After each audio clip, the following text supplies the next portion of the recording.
Packaging மற்றும் material handling equipment கண்காட்சி compact and lock mat 250க்கும் மேற்பட்ட நவீன இயந்திரங்கள், மூலப்பொருட்கள் மற்றும் உபகரண உற்பத்தியாளர்களின் அணிவகுப்பு மே 31 முதல் ஜூன் 2 வரை சென்னை வர்த்தக மையத்தில். அனைவரும் வருக, அனுமதி இலவசம். காங்கிரஸ் இருந்த திரு செல்வ பெருந்தகை இணைந்திருக்கிறார். வணக்கம் சார். வணக்கம். வணக்கம். இந்தியா கூட்டணி 295 மேல் தொகுதிகளை கைப்பற்றும் என்று கார்கே நம்பிக்கை தெரிவித்திருக்கிறார். இதற்கான கள நிலவரம் என்ன? அதீத நம்பிக்கையா இல்லை கள யதார்த்தமா சார்? எங்கள் தலைவர் மல்லிகார்ஜுன கார்கே அவர்கள் முன்மொழிந்ததை தமிழ்நாடு காங்கிரஸ் கமிட்டி வழிமொழிகிறது. காரணம் என்னவென்றால், பாஜகவுடைய 10 ஆண்டு கால மக்கள் விரோத ஆட்சியை தூக்கி எறிய வேண்டும் என்று இந்தியா முழுவதும் கன்னியாகுமரி முதல் காஷ்மீர் வரை முடிவெடுத்திருக்கிறார்கள்.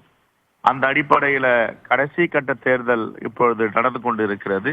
இந்த அடிப்படையில தான் எங்களுடைய தலைவர் மல்லிகார்ஜுன கார்கே அவர்கள் எந்தெந்த மாநிலங்களை இந்தியா கூட்டணிக்கு எவ்வளவு வாய்ப்புகள் இருக்கின்றன என்பதை கணக்கெடுத்து 295 இடங்கள் குறைந்தபட்சம் வெற்றி பெறுவோம் என்று இன்று கூறியிருக்கிறார். அதுதான் கள யதார்த்தம். ஏனென்றால் பாரதிய ஜனதா கட்சி வேட்பாளர்கள் தொகுதிக்குள்ளே சென்று வாக்கு சேகரிக்க முடியாத நிலை ஏற்பட்டு இருக்கிறது. காவல்துறையுடைய உதவியோடு மக்களிடம் சென்றால் கூட மக்கள் விரட்டி அடிக்கிறார்கள்.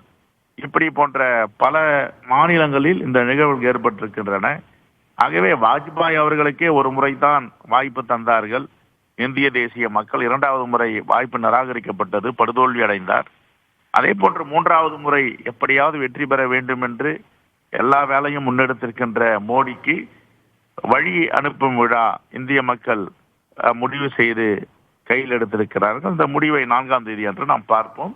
ஆகவே எங்களுடைய தலைவர் மல்லிகார்ஜுன கார்கே அகில இந்திய காங்கிரஸ் கமிட்டி தலைவராக முன்மொழிந்ததை தமிழ்நாடு காங்கிரஸ் கமிட்டி வழிமொழிகிறது. அவர் சொன்னதில் 100% உண்மை இருக்கிறது. நேற்றுதான் கார்கே சொன்னாங்க, இந்த மாதிரி காங்கிரஸ் நிர்வாகிகள் யாரும் தேர்தலுக்கு பிந்தைய கருத்து கணிப்பு கூட்டத்துல பங்கேற்க கூடாதுன்னு சொன்னாங்க. ஆனா இன்னைக்கு தேர்தல் கருத்து கணிப்பு கூட்டத்துல பங்கேற்கலாம் அப்படின்னு சொல்லியிருக்காங்க. இந்த முடிவு மாற்றத்துக்கு என்ன காரணம்? இல்ல, முடிவு மாற்றம்லாம் ஒன்றும் கிடையாது. இது அகில இந்திய காங்கிரஸ் கமிட்டி தலைமை ஒரு முடிவு செய்யுதுன்னா அதை எல்லா மாநில கட்சிகளும் அதை பின்பற்ற வேண்டியது. அதுல நான் மாற்று கருத்து இருக்கு. நான் எப்பவுமே காங்கிரஸ்க்கு அடக்கம் தான் உண்டு, ஆணவம் கிடையாது. பாஜக மாதிரி பாஜகவுக்கு ஆணவம் உண்டு.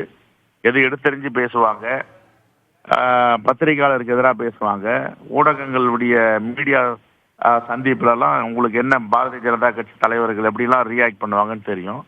எங்களுக்கு அடக்கம் தான் தெரியும், ஆணவம் தெரியாது. பாஜகவுக்கு ஆணவத்தின் உச்சத்தில் இருப்பவர்கள் எப்படி வேண்டுமானாலும் பேசுவார்கள். அந்த அடிப்படையில் யாரும் ஏதாவது கேள்விகளை கேட்டு சங்கடப்படுத்த வேண்டாம், நீங்கள் யாரும் சந்திக்க வேண்டாம், அடக்கமாக இருங்கள் என்று அறிவுறுத்தப்பட்டிருக்கிறது.